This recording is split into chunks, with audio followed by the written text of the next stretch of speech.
to introduce Daniel Tutt, who is a member of our forum and a Ph.D. candidate at the European Graduate School. He's studying philosophy there. And tonight he will speak to us on this topic, from the name to the names of the Father. Thank you, Deborah. So the outline that you have in front of you has, I think, 5 sections. Yeah. We'll be lucky if we get to the late Lacan, to be honest with you, because I've packed in quite a lot. What's going on, guys? He was asking for something from me. So. Oh, I see. Okay.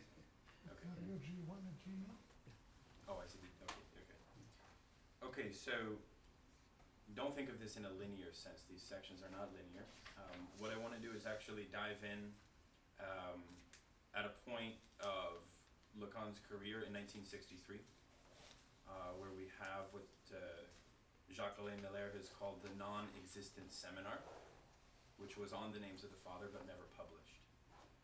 And the reasons that it was never published are very, very vague indeed. From Lacan's own retelling, we have vague statements such as the ones quoted at the top of your outline. It's a secret. I won't tell you the truth of names of the Father because I'm not a part of university discourse. Now, by way of biography, everyone knows that in 1963, Lacan's French colleagues had banned him from the IPA. And Miller makes the interesting point that in 1963, this symbolic act of removing his name also led to Lacan's movement away from names of the Father as one of his central concepts. And this is something that's clear throughout the later work. Something we could say in French culture at the time was structuralism. You had Althusser, you had Lacan, you had many philosophers and thinkers adhering to Lévi-Straussian structuralism. And the Father was sort of one of the key ideas in popular culture that Lacan was known for. Many of the students, for example, in the May '68 riots, which were very seminal to French culture at the time, took over his classroom.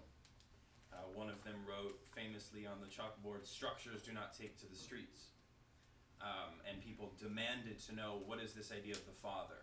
What is the name of the Father? Does it have to do with hierarchy? Does it have to do with repression? Why are you advocating it, in other words? And so he was very reluctant to this. He was very reluctant to present the concept in a coherent way. So what I want to do tonight, and just to give you background as to what my interest in this concept is from political theory, many critics of psychoanalysis today and back then are very skeptical. They think that we can proceed in constructing notions of a social bond, in constructing notions of a community, without allegiance to or reliance upon what Lacan called the symbolic Father. And precisely because they think that the introduction of the signifier of the Father will somehow lead to greater repression, that it will lead to a certain totalizing idea, much of which is tied to what one critic of psychoanalysis calls a theological impulse, right? And so we'll get into that as well. So this is what interests me, because in my discovery, just to summarize, a crystallizing lesson I've learned about the name of the Father in psychoanalysis is precisely the idea that the Father is about the invention of a new desire. The Father is not about necessarily a forced repression of the subject. It is actually at the core of the core idea of a subject. It is the core idea of Lacan's revision of the Oedipus Complex, the introduction of the symbolic Father, which we'll get into. So let me jump in with the idea of the name, nom du pere. Now, the nom is what is called in logic a proper name, and this comes from Frege's logic. And some interesting things to note about this idea of what a proper name is that a proper name is a pure signifier. Okay, so the father is what Lacan would call a pure signifier. You have in a pure signifier, for example, so a proper name would be something like Alexander the Great. Alexander the Great, even though there is no property in existence today that is called Alexander the Great, we can still say that there was a world or a time in which Alexander the Great did indeed have what Lacan would call, or what logicians would call, extensional meaning. So there's two types. There's intentional, which is the definition of a concept. For example, the definition of psychoanalysis. And there's extensional meaning, which are psychoanalysts themselves and what they do and the concepts that they use to further their treatment. So this means that you can, the interesting thing about a proper name is that you can get rid of the properties that are associated with the proper name. Thus, the important point for our discussion is that the proper name is always a pure signifier, and it deletes all properties. This is why the proper name of the father is what Lacan calls empty, is an empty signifier. In Subversion of the Subject in the Dialectic of Desire, he says that the proper name has no other signification other than its utterance. Has no other signification other than its utterance. Now this is tied to the biblical definition that God gives of his own existence, which is purely its own utterance is justification enough. I am what I am. Now importantly, Lacan revises what St. Augustine says of God in the Bible. St. Augustine says, I am who I am. Lacan says, I am what I am. This implies that in the statement, God has obtained what Lacan would call his name of jouissance. That's the significant point.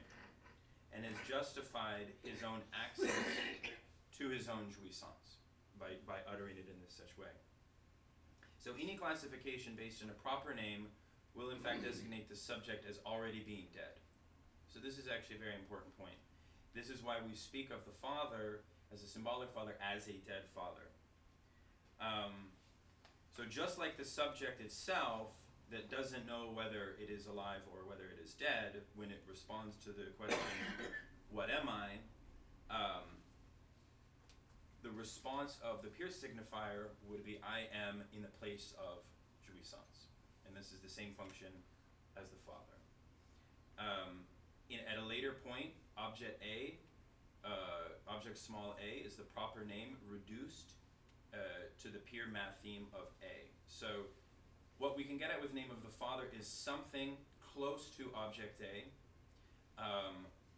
Lacan points out in the Non-Existent Seminar that Saint Anselm got close to name of the father when he refers to God as a something, a greater than which cannot be conceived. And what he means that there is a something in the something of God that is greater, that is a part of the real.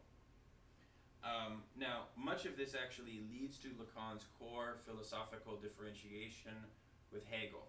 It's on this intersection between object A and name of the father. I'm not going to get into that. Instead, for the purpose of time, unless anyone has questions on this idea of the proper name of the father equals the pure signifier, I'm going to move from there to Oedipus.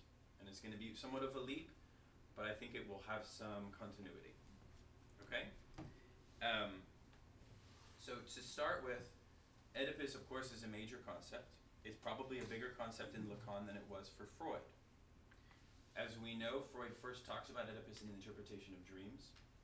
By Seminar 17, Lacan actually argues that Oedipus, for analysts, is unusable. Having to do with two factors. One, he argues that the myth itself was something that was a dream of Freud.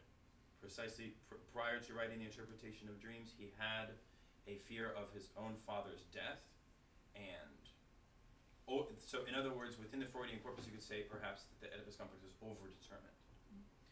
So, but now at the same time, let's look at the core theoretical differences between Lacan and Freud on Oedipus. The main thing I want to point out is that for Lacan, Oedipus is purely within the imaginary. So much of the aggressiveness that is at the first stage of the Oedipus complex for which I know in my suggested reading I said read Seminar 4, but I'm going to be pulling mainly from Seminar 5.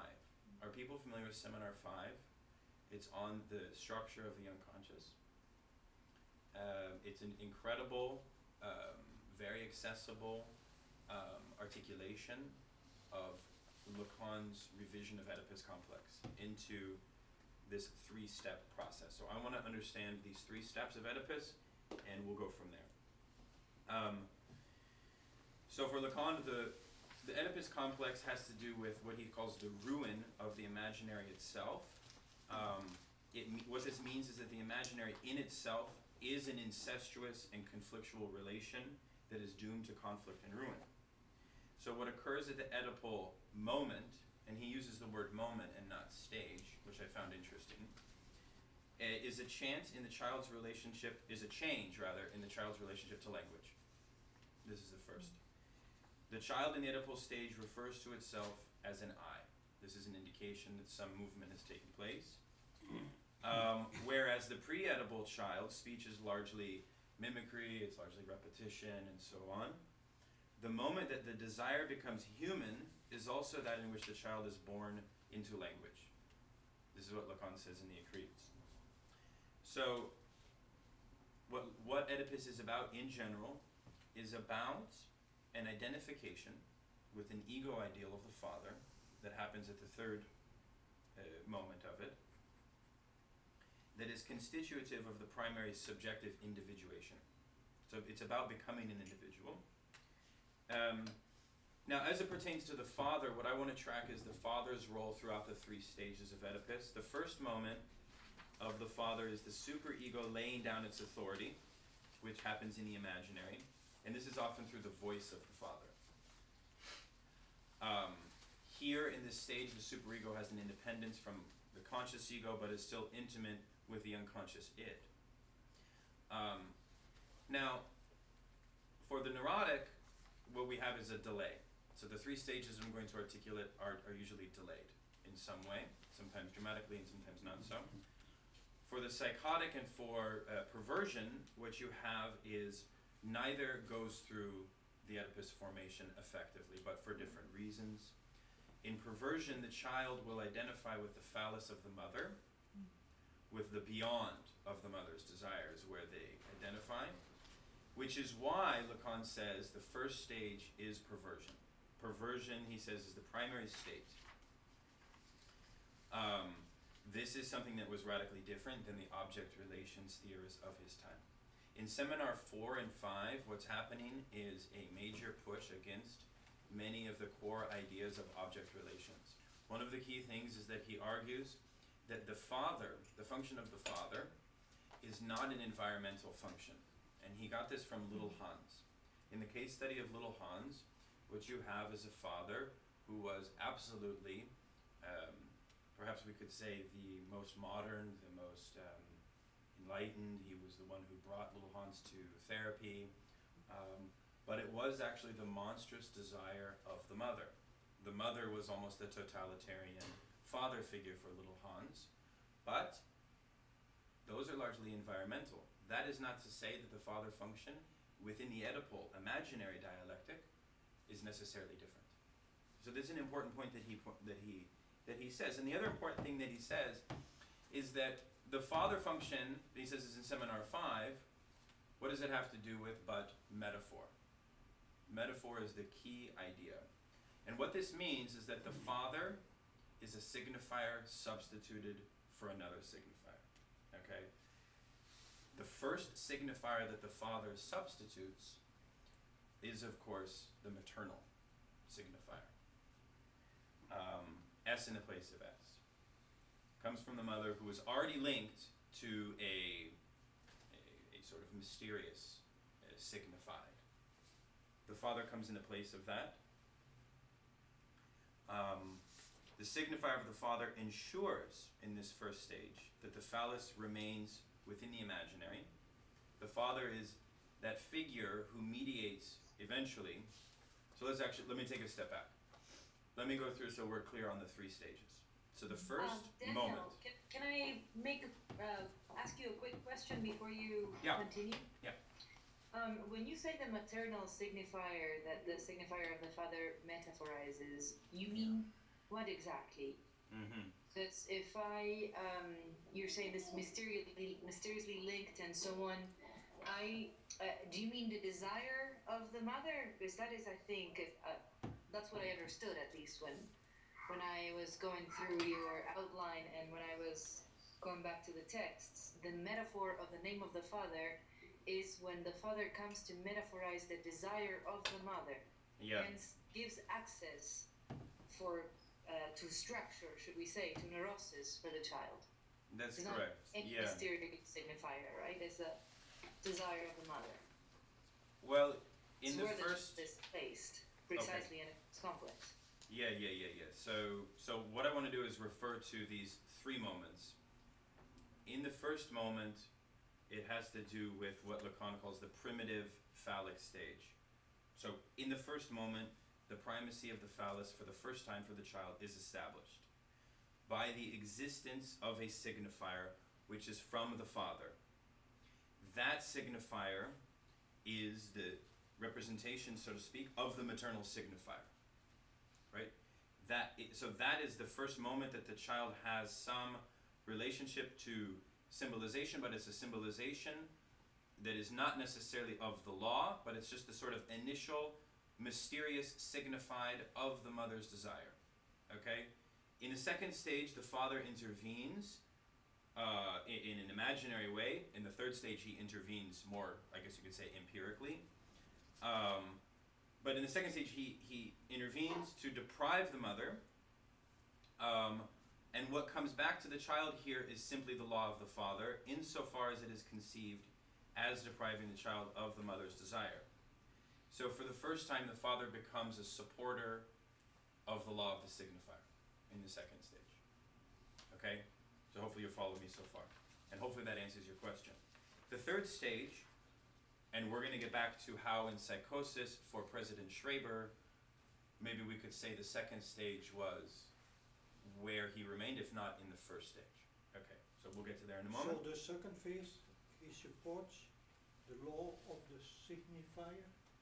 In the second stage, the father intervenes within the imaginary, which is largely what Lacan calls primitive phallic stage, to deprive the mother. What comes back to the child here is the first indication of the law of the father. In the second stage, you talk Yes. about kind of the nom, Yes, and the so father we says- start with aggressiveness. not the nom, but the nom, for the second stage, right? We get the introduction of the nom, of the name, here in the second stage. The third stage is what is dependent on whether the child will get out of it, and this is the sort of transitionary stage, if you will. Third moment, the father can give the mother what she desires. This is why a crucial quote that Lacan's make is, a father is entitled to respect and love only if he makes a woman the cause of his desire. So a father is entitled to respect. Another way of saying that is if he can fulfill the paternal metaphor effectively. If he can metaphorize the mother's desire, both, what I understand, as both to the child and to the mother. I think that there's a three-way relationship, which under section 3 you'll see this, which I get from seminar 5, this graph shows that quite nicely. What is the father, and why is the father entitled to respect if he can? If he can make the woman the cause of his desire. And I think another way of saying that is if he can effectively metaphorize the mother's desire. So Daniel, that metaphor is, he's not metaphorizing the mother's desire, he is proposing himself as an object of desire for that mother, hence the object is metaphorized. So it appears one signifier in place of the other. That's true. Okay, That's true. so at the beginning, the child is positioned as the phallus of the mother. Yes. Where then is the object of this desire, this omnipotent stage that you are speaking of. Yeah. And then the child is deprived of, of the jouissance with the mother, and vice versa, two-way deal, as you were explaining. But he becomes the object of desire for that mother again. Yes. And at the third stage, the father has the phallus. The child either has the choice of recognizing it or not. This is why for Lacan, for women, often it is something that they do not have to recognize that the father is in possession of the phallus. And this is also the point of ego ideal, which is something that is, hugely important both for men and for women in terms of getting out of this three-way process. This is also the point of virility. This is the point of generalization. This is the point where fear of castration is no longer. The point of fear of castration for Freud was, I think Lacan criticized a very literal reading, and as we know, Lacan took fear of castration and perhaps put it more within an imaginary conception, largely again through a reading of Little Hans and the metaphor of the horse. I don't have time to get into that. Seminar 5 illustrates it excellent in an excellent sense. Okay, so those are the three stages. I think there may be some questions that remain. What I would like to do right now is do a quick reading of Seminar 3 for Schreber, so that we can understand how Schreber relates to Name of the Father. Why do I say that? Because the foreclosure of the primordial signifier for Schreber was the first time in which Lacan introduces, in a very rigorous way, Name of the Father. It came before that, actually, in his essay on criminology, but in Seminar 3 on Psychoses, you really get a full picture. So, first and foremost, Lacan shows that the psychotic does not go through Oedipus, because the psychotic is not initiated into the play of signifiers. So, in this sense, I would say the psychotic is not even at level 2, if you like. This is, as we all know, this is why the psychotic is actually inhabited by language.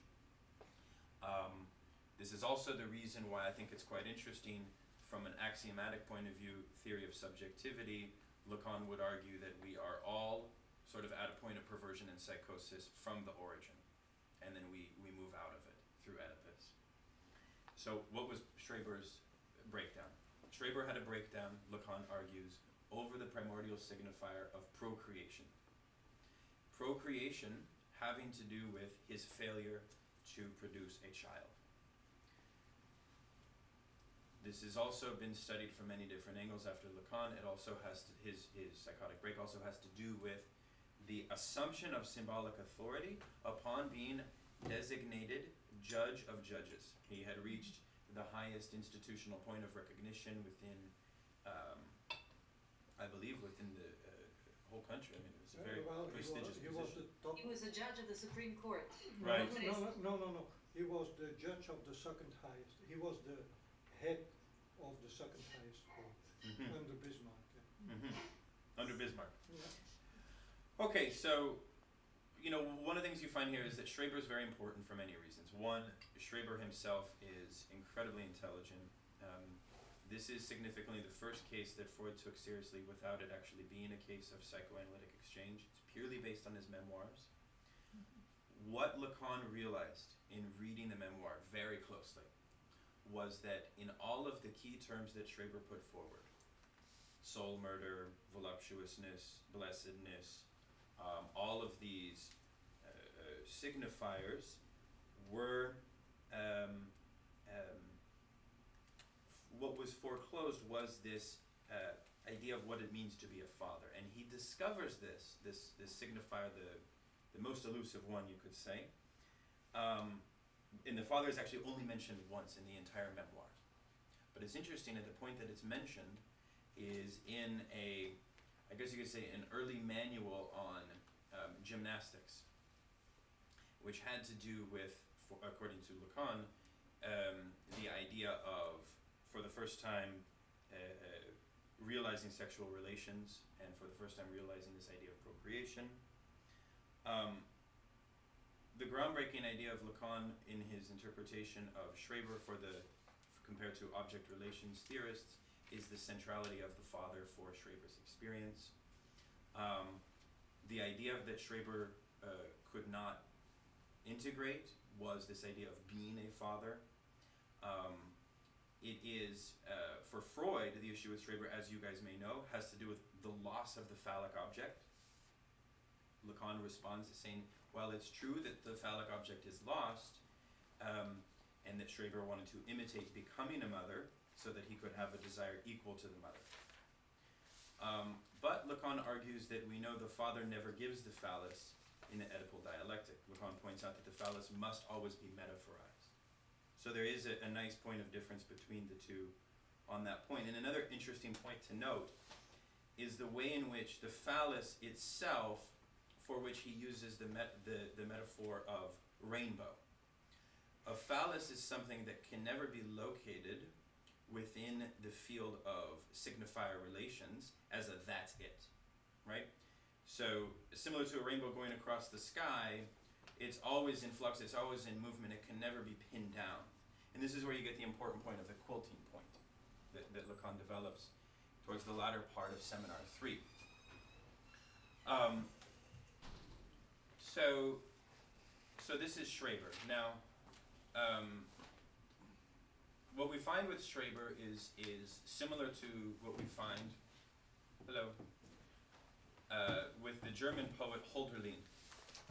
And the text by Jean Laplanche, Hölderlin and the Question of the Father, has been very interesting. I've written a book review on it, and I just wanted to briefly introduce how Laplanche performs a very, very interesting reading of the Psychoses that set in with Hölderlin. Now, just to note, Laplanche is not a sort of highly rigid Lacanian, but he pulls from a number of different modalities of theory and so on. Oh, yes? Dan, before you jumped onto Hölderlin and Laplanche, can I ask you a quick question on, yes. on Schreber's? Yes. My understanding is that the problem with Schreber was not necessarily not understanding how a father acts or what a father metaphorizes or what it means. My understanding was that the problem is precisely the phallic signifier, in as much as it is the signifier of desire. This is why it is opaque. Yes. And the problem with that signifier is that when it is transmitted normally, let's say when the metaphor does work Yeah. and is effective, what it allows is the position allows us to sexuation. So allows us to be Yes. positioned within language as a man or a woman. Not how to be a father, but how to be a man. So the problem with Schreber and what the work of the delirium allows him to get is a different sexual position, the wife of God or the woman of God, right? So the problem with Schreber is not so much when he had kids, it's when it was the unchain of the Psychoses. It happens at its most critical degree when he is given this appointment at the court in Dresde. Yeah, but Lacan doesn't talk about that. This is, he really, in the seminar, I would argue that the break, the psychotic break itself, is not necessarily understood at that precise moment, but actually the primordial signifier itself of procreation, as he talks about towards the latter part of the seminar, really becomes isolated and really becomes this sort of central. Now, your first point, I definitely agree with you in this notion of the phallus and so on, but I don't know that Lacan would argue that it is this attainment of the title itself that led to the collapse. Well, the collapse is when it's after he's got this thought of how nice would it be to be a woman at the time of sex. Yeah. So it's again the sexual position in language would unchain the psychosis. Yes. It's not necessarily tied to and Lacan comes back to this many times, not only in Seminar 3 but in many other seminars. He comes back to this in as much as it is the works of the psychosis and the work of the delirium that he is able to establish with Fleischig Yeah. Allows him to actually find a different position, delirious. So psychotic in as much as it is not one among others. That is what Oedipus does when it works. Yeah. It turns it into one more among others. Psychosis has a particular position when it comes to sexuation. Yeah. And that is what Schreber achieves. Mm-hmm. That is what Trevor achieves by way of the delirium and by way of writing the memoirs. That's very In helpful. fact, he's so effective that he actually convinces them all and he gets out of the asylum where he was in. Yeah, that's helpful. The reason that I wanted to bring up Schreber is twofold. One, name of the father is introduced in the most rigorous way from this position, and I wanted to pinpoint the importance, which spans sort of all psychotic breaks, to this signifier of the father. And so if I could, for the purpose of time, and thank you for the comment, move to Hölderlin and just say a few brief things, because I still have some other things I want to go over. So Hölderlin fell into a depression upon having a two-way relationship to two mentors of his, both of which fulfilled different functions of the father. On one hand, you had the father that Laplanche argued represented and constituted the law, and this was the poet Fichte. And then on the other hand, you had Schiller, and it's actually quite interesting in the history of the Sturm und Drang German Romantic poets and philosophers right around the French Revolution. There's this very important concept of Bildung, which is this sort of idea of the self-development of the subject, which is not quite Oedipalized, but is a sort of romantic theory of becoming a man. And so Hölderlin's first psychotic break occurred when he was mentoring a young boy, in the projections that he put onto the young boy that were indicating for Laplanche that he was showing a huge amount of imaginary aggression onto the child. The major point at which he really falls into, some argue with psychosis, others don't. It's very politicized because many people don't want to take the work that he produced and put it into a clinical case. It feels a little too scientific for such a wonderful poet, and much of his psychosis was absolutely linked to much of the wonderful visions that he would create. Nonetheless, the two fathers, Schiller was, I guess you could say, the name of the father. Schiller was that figure that was put in the place that Laplanche calls the empty center. The empty center, which is quite interesting. It's a lack of a center. It's filled over at times through imaginary relations, through schizophrenic outbursts, but it has a dual relation. There's a good father and there's a bad father. This eccentric center was never filled over by the symbolization that the name of the father is able to do. So the name of the father failed. The invention of a new desire that he wanted Schiller to provide to him, and by just background, Schiller was, I guess you could say, the most accomplished poet and was somebody that he had elevated on a very high level. Fichte was a very science-based, rational philosopher. He constituted the law. Now, the very interesting point is that Hölderlin leaves and retreats to live with his mother for a long time. While he is there, he ends up filling this eccentric center with the mother, and which is why in the Hyperion, one of his famous pieces, the figure of Diotima in the Hyperion would be used to cover over that. So he falls into maternal desire in such a way that the metaphor is no longer possible except through literature and through the invention of these myths. So that's a very interesting, if anything, recommendation to read that text. I want to move now to, how are we doing on time, by the way? This is a very rich interpretation. I read the same stuff, and if I recall, one of the breakdown was when Schiller, who protected Hölderlin and got his things published. Paid for his, yeah, And absolutely. got it published. Yeah. And then Hölderlin had the fantasy of starting a new journal, which he hoped Schiller would finance, and Schiller. And so a maternal figure in the imagination of Hölderlin showed a paternal limit. And that was one of the possible explanations. Yeah, of his absolutely. breakdown. And also the father of the law, embodied by Fichte, also collapsed.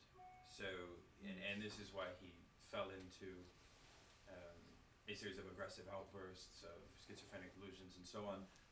What saves him is retreating to live with his mother, which incidentally some people argue was where he produced some of his best work. So anyways, thank you for that. I want to talk about Totem and Taboo. You saw the section on it. Lacan does something in Seminar 17 that is quite radical when it comes to Oedipus and Totem and Taboo and so on. In Seminar 17, on the other side of psychoanalysis, Lacan demonstrates how the concept of name of the father is what links the Oedipus complex to the myth of Totem and Taboo. He says that the myth of Totem and Taboo, which let us go through it very quickly. The first point is brotherhood is founded on a segregation. It's founded on a radical separateness. The first point is what? You have this myth that is something that is a sort of meta myth, so to speak. It's a myth that is an accounting for the development of culture, for the development of the social bond, for a great many things, which is you have a situation which is sort of an imagined situation of a father who desires the jouissance be in his possession alone. The sons revolt against the father and they murder him. Upon that, the father moves to the second stage as symbolic law of the society. The memory of the act is what cements the social bond. This is what Lacan says. The myth shows us two important things, he says in Seminar 17. The father of what's called the primal horde shows that brotherhood is founded on segregation, and that it's through murdering the father that Oedipus finds free access to Jocasta. So this is a very important first originary moment of the myth. Now, this is also the seminar where Lacan says that the Oedipus complex is purely a figment of Freud's dream, prior to the writing of Interpretation of Dreams. He says the Oedipus myth shows that the father's murder is the condition not only of access of the sons to jouissance, but the condition of jouissance itself. The important point here is that Freud, and this is the important point, interesting point. Freud argued that the religious myth, through his invention of this, the idea of religion at the time of his writing, was therefore in decline. That the myth itself and the idea of a decline in paternal authority, which is something that's emblematic of modernity more generally, means therefore that religion can be so-called brushed aside. Lacan argued the opposite in Seminar 17. He argues the opposite, as he usually does.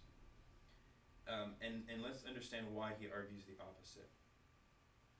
Despite the fact he argues the discovery of shifting the father's authority in modernity leads to atheism, Lacan says as soon as the father enters the field of the symbolic, he is castrated. Oedipus is not merely castrated, it is the price that he pays. He goes blind and so on. It's not that Oedipus merely becomes castrated, but Oedipus becomes castration itself. What it means is that he has to pay his due for being chosen as master. And Lacan actually, this is where we talk about master's discourse heavily in Seminar 17. This means that what proceeds from castration is the very idea of being a progenitor, of having a line, of having a family, a familial generation to follow. For Freud, the father's murder can be understood at the level of a wish for Freud's father's death not to take place. Freud wished to be guilty for his father's death, that's the point, and this is where the interpretation of dreams comes from, he says. So in the second stage, we have the dead father. The father is now dead, which, of course, in Totem and Taboo has also to do with the prohibition of incest. This is sort of an elusive thing that Lacan sort of throws off to the side. No minor detail, though. It's a very significant point. It's a very significant right. point. Is structure or not structure? Absolutely. Yeah.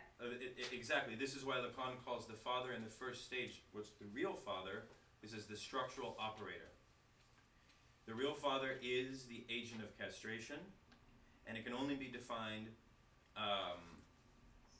so Lacan defines castration as the introduction of a signifier into a sexual relation.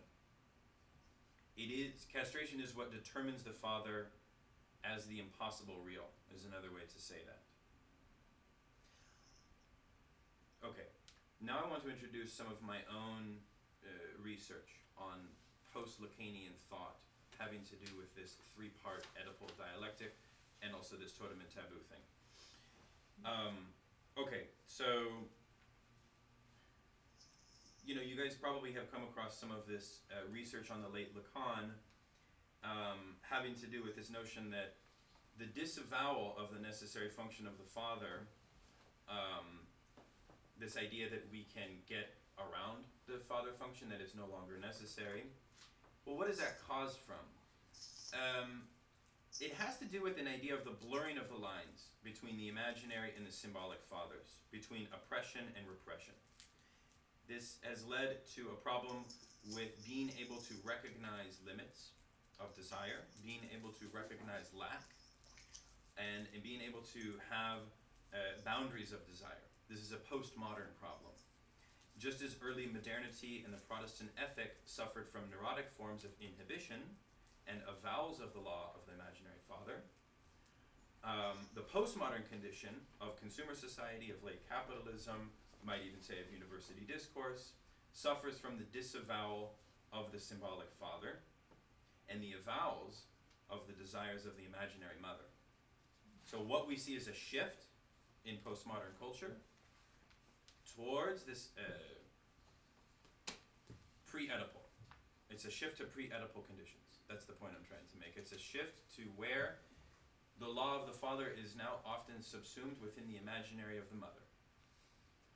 So what I'm proposing to you is a slight revision of these three steps from Totem and Taboo. So we have, and this actually may not contradict Lacan's revision of Freud's from Totem and Taboo. Stage one, I have called the stage of the real, inhabited by aggressiveness. Now aggression, as we know, is usually inhabited within the imaginary stage.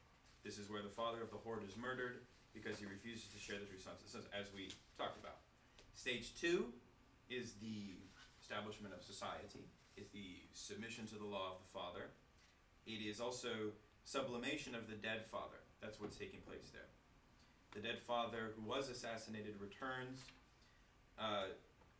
to guard. Now, this is also a very interesting indication at this stage two. We see the rise of fundamentalism. We see the rise of cultures wanting to bring back the primordial father. In Islam, a very interesting thing, unlike Christianity, the progenitor relation is not based on the father. There's a beautiful Lacanian psychoanalyst named Fethi Ben Slaman who writes on name of the father within the Islamic tradition. And one of the things he points out is how the Prophet Muhammad, in the 99 names of God, not one of them is the name of the father. Not one of them. But the line actually comes off of the mother. So it's perhaps a different, completely different thing in terms of analyzing. But that's how it functions, Daniel. The function of the father, it doesn't mean that it needs to be a man fulfilling. No, that's it. true. It's a function. So it can, a mother, That's like true. Islam, can very well, in a matriarchal culture like Islam or like American Indians, Can still have the it's Oedipal name process, through the name of the women, father. Yeah. It's still the name of the father. You're right. You're right about that. But my point is slightly different. which is that it actually leads to, according to Ben Slama, different relations of perversion. Okay? So there are differences in the symptomatic differences that take place as a result of this, which I don't have the time to get into. It's perversion, right? Yes. Okay. So, anyways, okay, so the third stage, thank you for that intervention, that was very helpful. In the third stage, the son becomes initiated. Remember, we should always remember that the myth of the father that Freud talked about ends in love. The third stage of Oedipus is love. Ego ideal for Freud has to do with love, and it is a certain, and you see this in Civilization and its Discontents, it is a certain basis of the social bond that can be sort of a guard against symptomatic formations. The third stage is when you have a situation where you have a kind of reconciliation. Now, in postmodern culture, you have a reversal.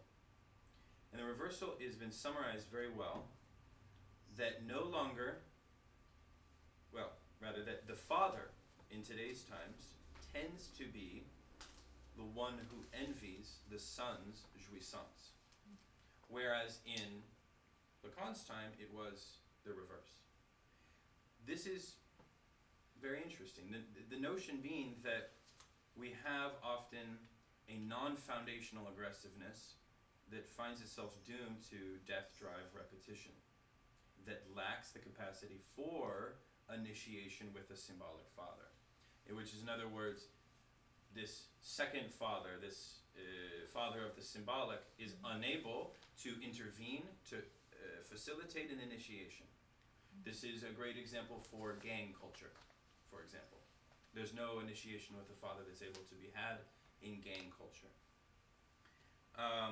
This is also why in today's times, often for father-to-son relations that are strained in Oedipal formations, you have a reconciliation that can only take place through the infantilization of the father. Now, this is also why in Lacan's reading, in an unpublished seminar, he cites Claudel's play, the three plays by Claudel. You know the playwright, Claudel.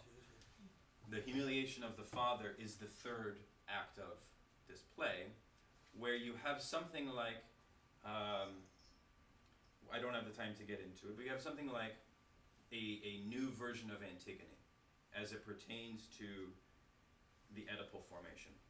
I can only recommend books on this subject. I've written about it myself, but it's fabulous. Any questions at this point? I know I'm giving you guys a lot, but I don't. If there's anything that was unclear or any comments that you'd like to make, I still have one final thing I want to say. I don't know how we're doing on time. Fine, go We're ahead. fine on time? I want to say a few things about clinical applications of this idea of name of the father.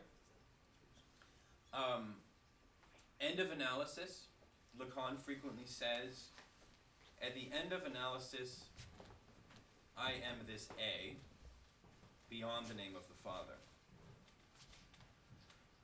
Which is very interesting because it's something like I guess you could say the assumption of the name. Like, in other words, why is the Wolfman and the Ratman given new names? It's their name of A, it's their name of jouissance, in other words. So it's a very interesting notion of end of analysis and name of the father, that there is a capacity to define the jouissance of the subject outside of name of the father. Is it outside of or beyond? Beyond. The other point I want to make is this transition from name to names. One easy way to understand the difference what I'm trying to make between the name of the father versus the names plural is simply that, to the point that Gabby said, which is the pluralization of the father function is such that, and Lacan has a beautiful quote in an unpublished seminar on Oedipus. He says, what is the main lesson of Oedipus? It is that Oedipus was an orphan, and he had to invent the father function for himself. And then he says, that is our lot. We must also invent the father. So for a young boy, example might be that the father function, let's say the third stage of Oedipus, which, to summarize, has to do with the invention of a new jouissance, might not come from the biological father. Maybe he goes to college, he meets a musician, and somehow this friend fulfills the function of the father, enables him to invent something for himself. So the work of the analyst is to translate this jouissance into words. The name of the father thus has to do with directing the subject towards an ideal. The analyst, on the other hand, must, Lacan says, come in the way of the object that is not idealized. He says, beyond the one who speaks in the other's discourse, what is there that assumes the other's voice each time is the question of the father. So this pluralized names of the father is always what says yes to the joining together of a signifier with jouissance. It is the other that validates this invention. So we can understand the plural function in the sense in which the ego ideal is established, sure, but the Lacanian name of the father establishes the law but also transgresses it. The paternal function transgresses the law where it is necessary to do so. Thus, the name of the father is what enables the subject to invent a new jouissance. So, in the late Lacan, on the Sinthome, Seminar 23, we find a definitive break with this idea of name of the father. It takes a secondary relation to desire of the mother. The father is the one now who names. The father is thus, the name of the father is thus reversed. The father that names. This father gives names a function. I don't have time to get into it. It's a very complex seminar. The idea has again to do, if we go back to Frege's logic, this idea, the difference between a proper name and a common noun. The father as name is what nominates a thing that already exists. This is what is related to the fourth ring in the Borromean chain, that is the Sinthome. The Sinthome and the name of the father are in essence conceptually the same thing. Now the father as name, or Sinthome, is no longer the metaphor of the paternal, but is what Lacan calls a suppletion. A suppletion is basically a new signifier that doesn't replace but attaches to an existing signifier. I think I'd like to end on this quote, which is very interesting for our discussion, which is, psychoanalysis with its success demonstrates that one can also get rid of the name of the father. One can get rid of it, i.e. ignore it, on condition that you make use of it. So, thank you. But in that seminar, there is nevertheless a very interesting suggestion. That is, instead of the name of the father, if the mother can, and it's in French, nommer à, which is translated pointing to. If the mother is capable of looking at the child and pointing to things that the child can do well, which is then an invitation of making a career of it. You are good in running, maybe an athlete. You are good in mathematics, maybe that. But that thus several of the functions that are attributed to the paternal function, namely invite the child to create an ideal, but on the basis of his capabilities, not on the basis of an imaginary fusion. That's helpful. Yeah.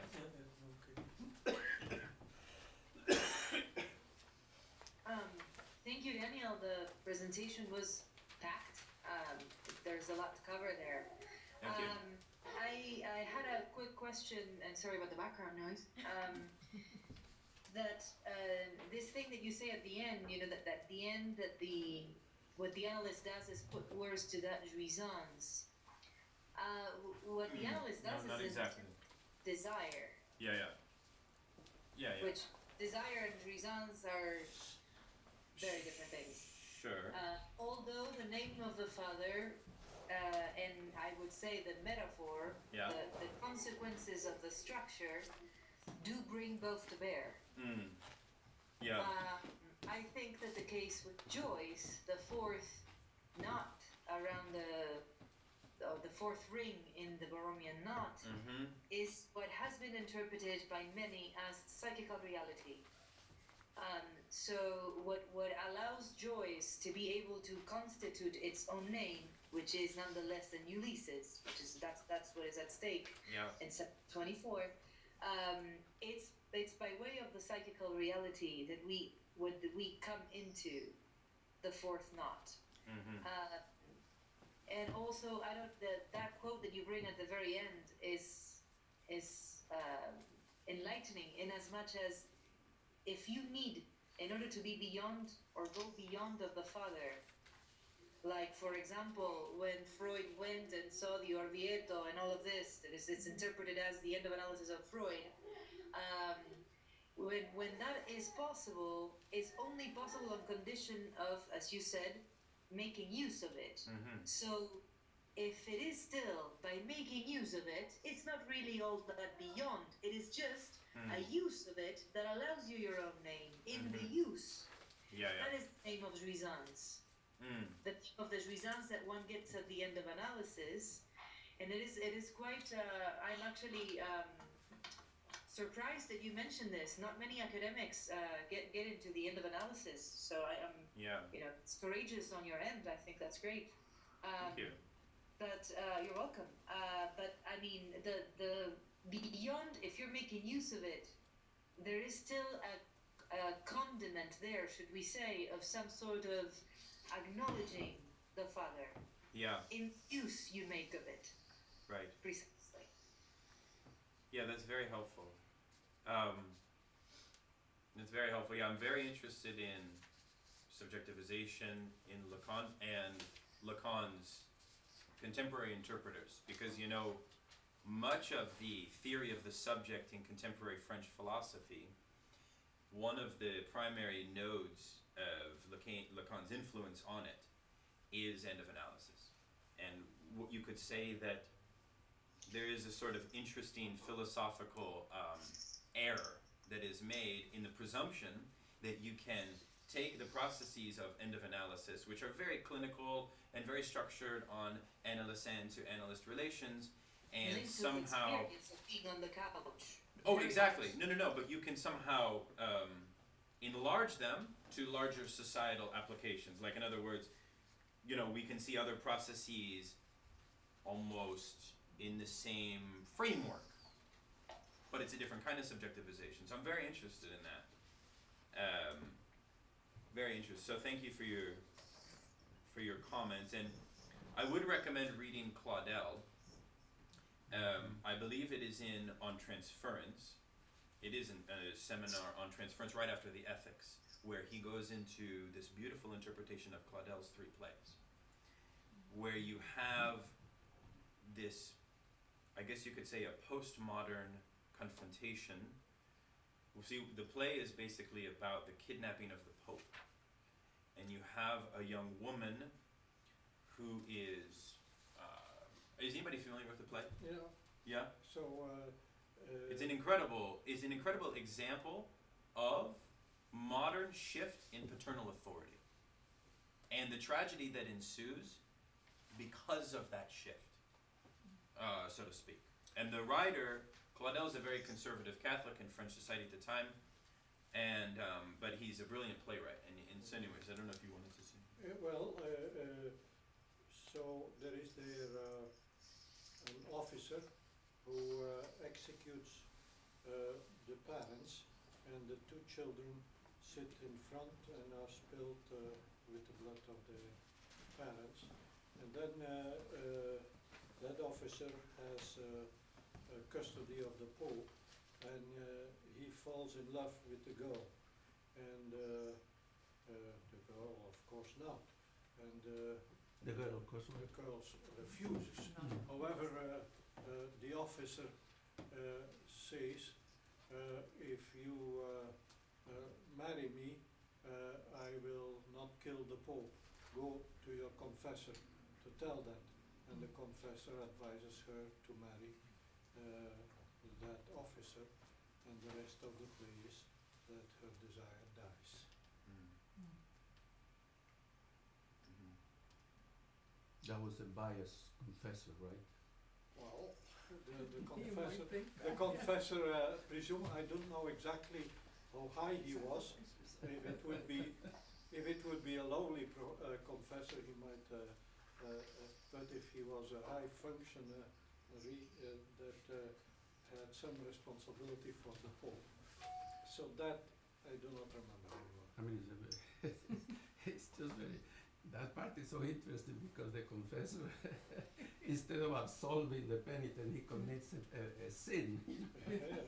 It's the roles are reversed. So, one of the things I've been doing a lot of research on is Hollywood depictions of paternal authority in sort of in new Hollywood films, and you know, you find a lot of this three-part dialectic from Totem and Taboo still playing itself out. But one of the fantasies that you see often in teen drama films is this this idea that the child can somehow, which again goes back to this idea of much of postmodern culture, at least structurally, is in a pre-Oedipal position.